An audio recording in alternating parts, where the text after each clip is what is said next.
Hello and welcome back to Bible Wits Bible Corner.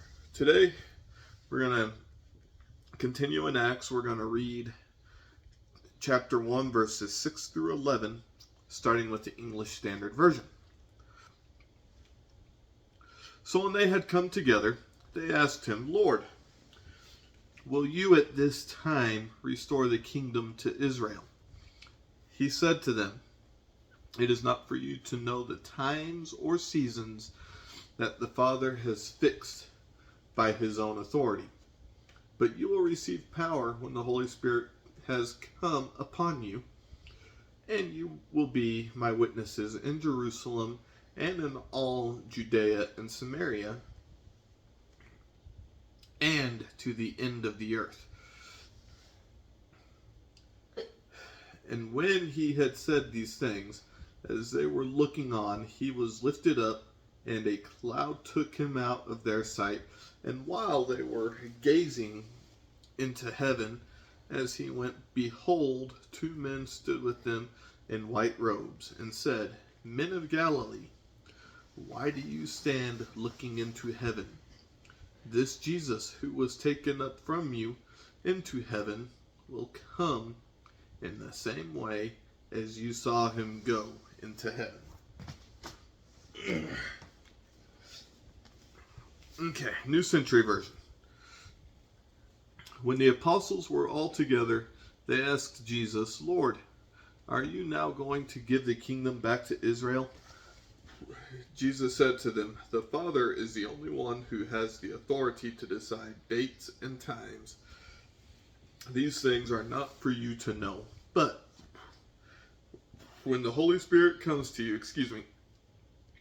when the Holy Spirit comes to you, you will receive power.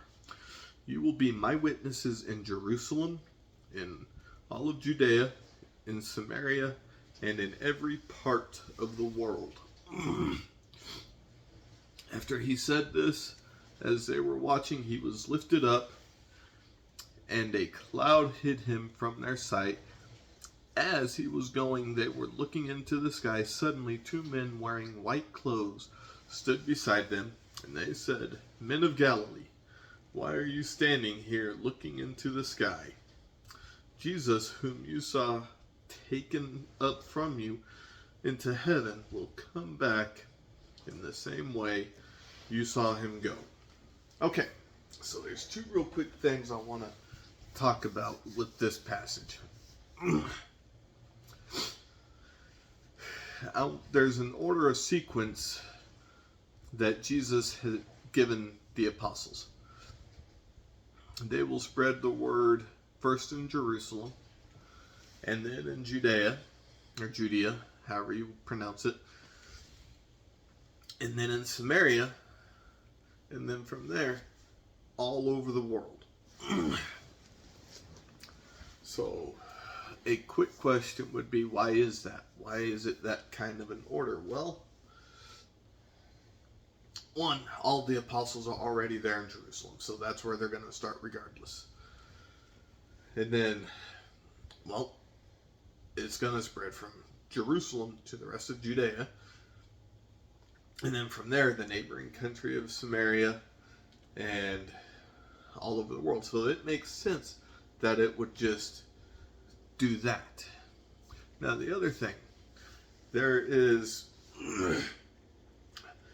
I will not say that this passage is an end times passage, because to me it's not, but it does allude to something that needs to be paid attention to. We didn't see Jesus go up whenever he was talking to the apostles, but in the same way that he went up, he is going to come back down. So it's not going to be one of these things where only a few people are going to know when the time comes, or only a few people are going to be selected to see Jesus come back. No, the whole world is going to see him come back. So, I hope you find encouragement in this, and I hope you have a wonderful, God-centered day. Bye.